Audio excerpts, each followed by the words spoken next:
Pwy oedd Gwladys ferch Dafydd Gam? Menyw nodedig o Gymru a fi'n byw drwy gyfnodau o rym, teyrngarwch a cholled. Ganwyd Gwladys ddiwedd y 14eg ganrif, yn ferch i Dafydd Gam, milwr a thirfeddiannwr a wasanaethodd y brenhinoedd Lancastraidd, Harri'r Pedwerydd a Harri'r Pumed. Roedd gwrthdaro yn rhan o'i bywyd o oedran ifanc. Yn ystod gwrthryfel o Ein Glyndŵr, cafodd tiroedd ei theulu ger Aberhonddu ei targedu, a chafodd ei thad ei gipio a'i ddal am brydwerth.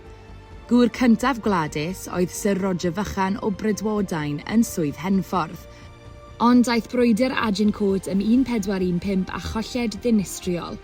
Lladdwyd ei thad Dafydd Gam yn y frwydr ac, yn ôl traddodiad, collodd ei gŵr Sir Roger Vaughan hefyd. Flynyddoedd yn ddiweddarach, priododd Gwladys ym marchog glas o Went, Sir William ap Thomas o Gastell Raglan, gan ymuno â llinach Gymreig bwerus arall.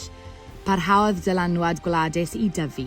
Enillodd ei mab, William Herbert, deitl Iarll Penfro, gan ddod yn un o ffigurau pwysicaf ryfeloedd o'r Ysynau fel cyfnogwr ffyddlon i'r brenin Iorcaidd Edward y Pedwerydd. Parhaodd llinach y Hebertiaid i ddylanwadu ar Gymru a Lloegr am ganrifoedd wedi hynny. Yn ei rôl fel arglwyddes raglan, defnyddiodd Gwladys ei statws i gefnogi ei chymuned ac i hyrwyddo beirdd, cerddorion a diwylliant Cymru.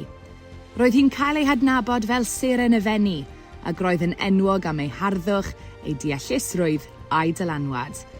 Bu farw Gwladys yn 1454 ac fe'i claddwyd wrth ymyl William ap Thomas mewn beddrod alabaster godidog ym Mriordi'r Fenni.